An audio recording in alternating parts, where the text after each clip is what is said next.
ಮಡಿಕೇರಿ ಭಾಗದಲ್ಲೂ ಕೂಡ ನೀರಿಗೆ ಹಾಹಾಕಾರ ಇತ್ತು. ಈಗ ಅಲ್ಲೂ ಕೂಡ ಜೋರ್ ಮಳೆ ಆಗ್ತಾ ಇದೆ.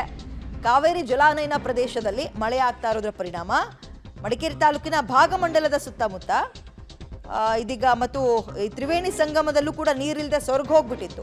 ಅಲ್ಲೆಲ್ಲ ಮತ್ತೆ ಜೀವ ಕಳೆ ಬಂದಿದೆ. ಕಳೆದ 4 ರಿಂದ 5 ತಿಂಗಳಿಂದ ತ್ರಿವೇಣಿ ಸಂಗಮದಲ್ಲಿ ಕಾವೇರಿ ಓಡಲು ಬರಿದಾಗಿತ್ತು. ಮುಂದಕ್ಕೆ ಹೆಂಗಪ್ಪ ಇಲ್ಲೇ ಈ ಪರಿಸ್ಥಿತಿ ಆಗ್ಬಿಟ್ರೆ ಮುಂದಕ್ಕೆ ಹೆಂಗೆ ಅನ್ನೋ ಪ್ರಶ್ನೆ ಇತ್ತು. ಈಗ ಮಳೆಯಿಂದಾಗಿ ತ್ರಿವೇಣಿ ಸಂಗಮ ಸಂಪೂರ್ಣವಾಗಿ ಹರಿತಾ ಇದೆ, ತುಂಬಿ ಹರಿತಾ ಇದೆ. ಗಮನಿಸ್ತಾ ಇದ್ರಿ.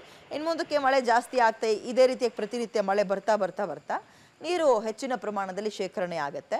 ಈ ಚಿಕ್ಕಮಗಳೂರು, ಶಿವಮೊಗ್ಗ ಮತ್ತೆ ಕೊಡಗು ಭಾಗದಲ್ಲೆಲ್ಲ ನೀರಿಗೆ ಬರ ಅಂತ ಅಂದ್ಬಿಟ್ರೆ ಇಡೀ ರಾಜ್ಯಕ್ಕೆ ಬರ ಅಂತ ಅರ್ಥ. ಅಲ್ಲಿಗೆ ಈಗ ಸ್ವಲ್ಪ ಪರವಾಗಿಲ್ಲ. ಅಲ್ಲಿ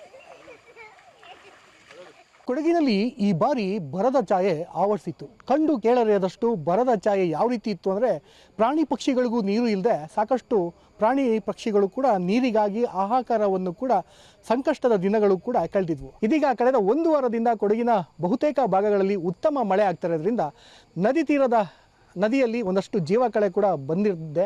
ಅದರಂತೆ ಮಡಿಕೇರಿ ತಾಲೂಕಿನ ಭಾಗಮಂಡಲ ಕ್ಷೇತ್ರದಲ್ಲಿ ಪಬ್ಲಿಕ್ ಟಿವಿ ಕೂಡ ಇದೆ. ತ್ರಿವೇಣಿ ಸಂಗಮದ ಬಳಿ ಇರ್ತಕ್ಕಂಥದ್ದು. ಇಲ್ಲಿ ನೀವು ದೃಶ್ಯದಲ್ಲಿ ನೋಡ್ಬೋದು. ಕಳೆದ ಬಾರಿ ಏನು ಪಬ್ಲಿಕ್ ಟಿವಿ ವರದಿ ಮಾಡುವಂತಹ ಸಂದರ್ಭದಲ್ಲಿ ಸಂಪೂರ್ಣವಾಗಿ ತ್ರಿವೇಣಿ ಸಂಗಮ ಬರಿದಾಗಿತ್ತು ಒಡಲು. ಇಲ್ಲಿ ಪುಣ್ಯಸ್ಥಾನಕ್ಕೂ ಇರ್ಬೋದು ಅಥವಾ ಪಿಂಡ ಪ್ರದಾನಕ್ಕೂ ಸಾಕಷ್ಟು ಸಂಕಷ್ಟವನ್ನು ಬರುವಂಥ ಭಕ್ತಾದಿಗಳು ಸಾಕಷ್ಟು ಸಂಕಷ್ಟವನ್ನು ಎದುರಿಸ್ತಾ ಇದ್ರು. ಅದು ಕೂಡ ಪಬ್ಲಿಕ್ ಟಿವಿಲಿ ನೀವು ದೃಶ್ಯದಲ್ಲಿ ನೋಡಿರ್ತೀರಿ. ಆದರೆ ಈ ಕಳೆದ 1 ವಾರದಿಂದ ಉತ್ತಮವಾಗಿ ಭಾಗಮಂಡಲ, ನಾಪೋಕ್ಲು ಈ ಭಾಗಗಳಲ್ಲಿ ಹೆಚ್ಚಾಗಿ ಮಳೆ ಆಗ್ತಿರೋದ್ರಿಂದ ಇದೀಗ ಕಾವೇರಿ, ಕನ್ನಿಕೆ, ಸುಜ್ಯೋತಿ ಏನು ತ್ರಿವೇಣಿ ಸಂಗಮ ಏನಿದೆ, ಈ ತ್ರಿವೇಣಿ ಸಂಗಮಕ್ಕೆ ಮತ್ತೆ ಜೀವಕಳೆ ಕೂಡ ಬಂದಿರತಕ್ಕಂಥದ್ದು.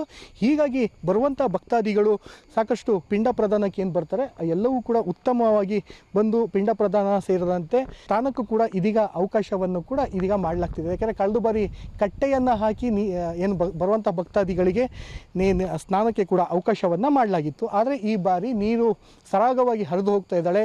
ಕಾವೇರಿ ಇನ್ನೂ 4-5 ದಿನ ಮಳೆ ಬಂತು ಅಂದರೆ ಮೈದುಂಬಿ ಹರಿಯುವ ಲಕ್ಷಣಗಳು ಗೋಚರಿಸುತ್ತೆ. ಹೀಗೆ